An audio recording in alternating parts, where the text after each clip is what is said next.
अगर आप भी हलकट भोजपुरी आइटम के वीडियो सबसे पहले देखना चाहते हैं तो चैनल को सब्सक्राइब करें और घंटी दबाना ना भूलें।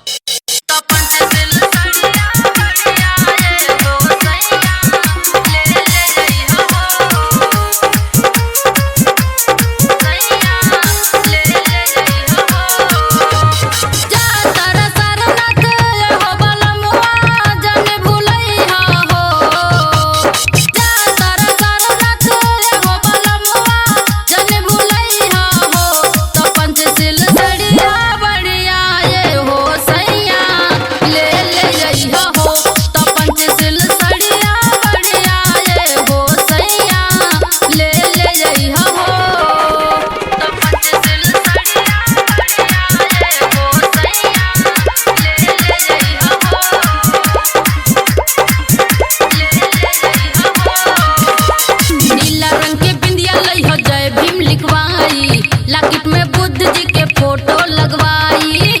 ए जी सुनी ना, ए नीला रंग के पिंडिया लई हो जय भीम लिखवाई।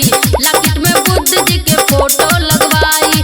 अंधविश्वास वाला कोनो समानवा हाथ न लगाई हो। अंधविश्वास वाला कोनो समानवा हाथ न लगाई हो। तो पंचशील सड़िया बढ़िया ए हो सैया ले ले हो। तो पंचशील सड़िया बढ़िया ए हो सैया ले ले हो। पंचशील सड़िया बढ़िया ए हो सैया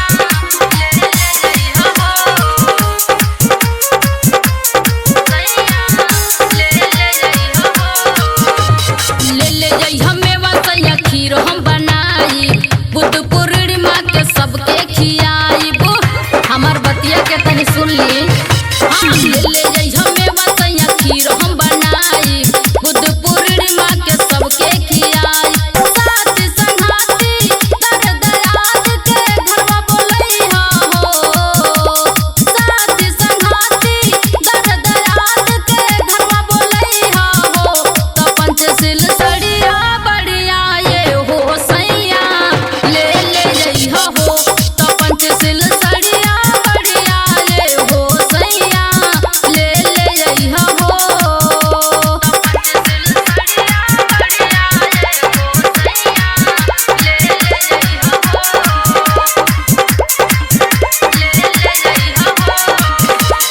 बुद्ध जी के प्रतिमा लई हो घर में लगवाई। घंटे के बोला के भीम चर्चा करवाई। सुनी जौन जौन कहत तनी ओके याद कर ली। बुद्ध जी के प्रतिमा